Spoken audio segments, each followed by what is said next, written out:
Marginal en Europa, el populismo de derechas está ganando terreno. Muchos ven la causa en la incapacidad de los partidos mayoritarios para dar respuestas satisfactorias a temas como la inmigración o la criminalidad. Una incapacidad que es campo abonado para los populistas de derechas, que instrumentalizan estas cuestiones sin escrúpulos, haciéndose eco sobre todo entre los electores más decepcionados por la gestión de sus gobiernos.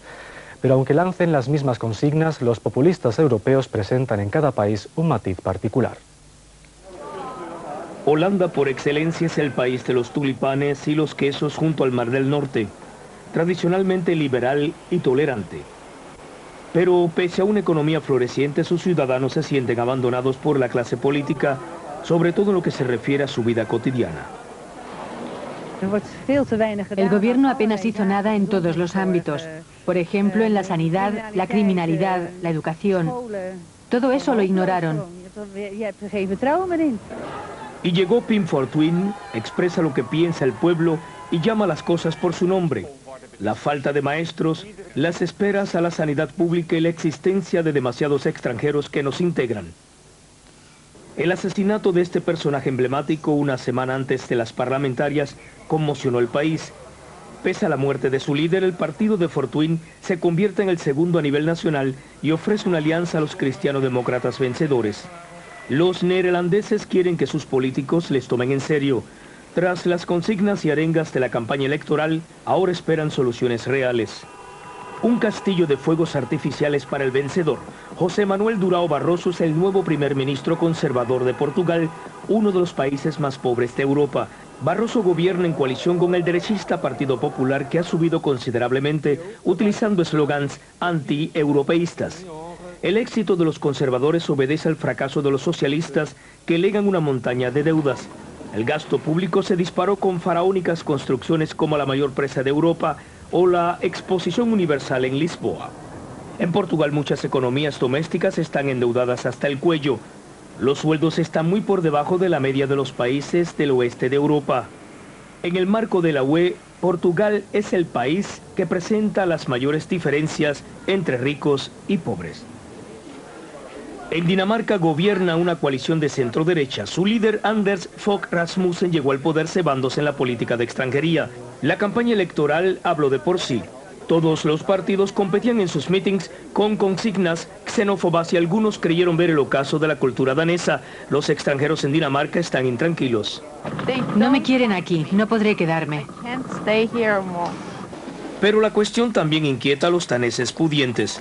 Pese a que en comparación con el resto de Europa la presencia de extranjeros es más bien reducida, los nuevos vecinos son forasteros, viven en guetos y la integración brilla por su ausencia. Los daneses creen ver la solución de sus problemas aislándose del resto del mundo. El nuevo gobierno ha endurecido ya de por sí su restrictiva ley de inmigración. En Italia el cambio ha venido de la mano de Silvio Berlusconi y su One Man Show. Los italianos estaban cansados de partidos divididos y de gobiernos de coalición enfrentados entre sí. Creen al hombre rico y poderoso que promete a todos lo que él mismo representa: trabajo, éxito y bienestar. Los dudosos métodos financieros del populista de derechas ocupan un lugar secundario en el aprecio de sus partidarios. No crean a los rojos, la demonización de estos comunistas. Mírenme con sus propios ojos y aseguro que en mí no verán la personificación del mal. Berlusconi promete menos Estado y menos reglas, pero en la práctica no se ha visto casi nada. Y a cambio de las promesas, los italianos aceptaron que los neofascistas y la xenófoba Liga Norte participe en el gobierno de su país. En Francia aún ha de confirmarse el giro a la derecha en las parlamentarias de junio. Tras la primera vuelta de las presidenciales, la nación quedó traumatizada. El ultraderechista Jean-Marie Le Pen entró en la segunda ronda junto al aún presidente Jacques Chirac, y el socialista Lionel Jospin tuvo que apearse de la competición. El resultado refleja el desinterés de los franceses hacia su élite política. Nunca antes había sido más alta la abstención. Dos candidatos casi idénticos con programas similares consiguieron aburrir a la nación. Los votos para Le Pen son la protesta contra una clase política que, según muchos ciudadanos, no hace lo suficiente contra la delincuencia y los problemas que derivan de la inmigración. Para profundizar en el tema está hoy con nosotros el profesor de Ciencia Política, Ignacio Sotelo. Señor Sotelo, ¿cuál cree usted que es la causa de este resurgimiento de la derecha en Europa? Se trata seguro de muchas y muy diferentes causas y pienso que las principales son, en una sociedad que llamamos de los 3/3, 2/3 de la sociedad cada día va mejor, están en mejores condiciones, pero 1/3 está compitiendo tanto con los salarios del tercer mundo como con los emigrantes, y esto efectivamente es un factor que lleva a que el voto de protesta aumente. En segundo lugar, habría que mencionar la contradicción para este grupo, a este grupo social, que significa el hecho de que la inmigración vaya aumentando y por otro lado el paro no disminuya. Y el tercer punto es el desmontaje del Estado social. Si acumula todas estas causas, efectivamente se puede comprender que suba el voto de protesta.